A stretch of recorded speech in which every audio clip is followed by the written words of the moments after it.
প্রচন্ড শীতের রাত, উনি সফরে বেরিয়েছেন হাদিস কালেকশনের জন্য। উনি মাগরিবের নামাজ, এশারের নামাজ পড়ে একটা মসজিদে শুয়ে পড়লেন, আর শুয়ে শুয়ে হাদিস পড়তেছেন, আর মনে মনে ভাবলেন রাতটা মসজিদে কাটায় দেয়। কিন্তু দারোয়ান এসে বলে মসজিদে থাকতে পারবেন না, ওঠেন। উনি যে আহমদ ইবনে হাম্বল এটা চিনে নাই, কাঁথা গুছিয়ে হাদিসের কিতাব নিয়ে কাঁধের মধ্যে ব্যাগ নিয়ে মসজিদ থেকে বেরোয় গেলেন। কি আর করবেন, প্রচন্ড শীত, আর কাঁপতেছেন বুড়ো মানুষ। পথিমধ্যে দেখলেন বাজার একজন খাব্বাজ, শাবুন খাব্বাজ, যুবক রুটি বিক্রেতা। সে রুটি বিক্রি করে। সে যে সালাম দিল, আসসালামু আলাইকুম। আহমদ ইবনে হাম্বল বলে, যুবক আমার যাওয়ার জায়গা নেই, সফরে বেরিয়েছি, খুব শীতে কষ্ট পাচ্ছি, রাতে যদি তোমার এই চুলা থেকে একটু আগুন পোহাই কোনো সমস্যা?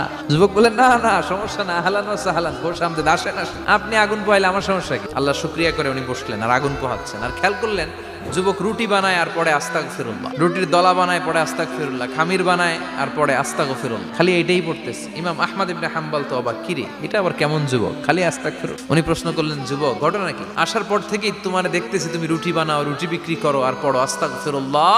যুবক বলে, আস্তাগফিরুল্লাহ আমার সবচেয়ে বেশি পছন্দের আমল, আমি সব সময় আঠার মতে ইস্তেগফারের সাথে লেগে থাকি আর সব সময় পড়তে থাকি আস্তাগফিরুল্লাহ, আর এর বদৌলতে আল্লাহ আমারে মুস্তাজাবুদ দাওয়া বানিয়ে দিয়েছে। আহমদ ইবনে হাম্বল তো অবাক, তুমি মুস্তাজাবুদ দাওয়া, রুটিওয়ালা?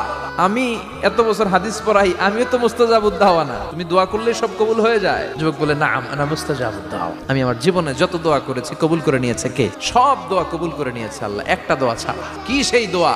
যুবক এবার বলতে শুরু করলো, আমার জীবনে যে দোয়াটা আল্লাহ কবুল করে নাই সেটা হচ্ছে আমি আল্লাহর কাছে অনেক চেয়েছি, অনেক দোয়া করেছি, যে আল্লাহ শুনেছি এই জামানার সবচেয়ে বড় মুহাদ্দিস, তার নাম নাকি ইমাম আহমদ ইবনে হাম্বল, আল্লাহ তোমার কাছে আমার চাওয়া আমি যেন এই ইমাম আহমদ ইবনে হাম্বলরে দেখে মরতে পারি।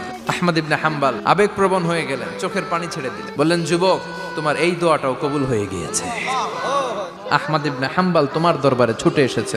যুবক চোখের পানি ছেড়ে দেয়।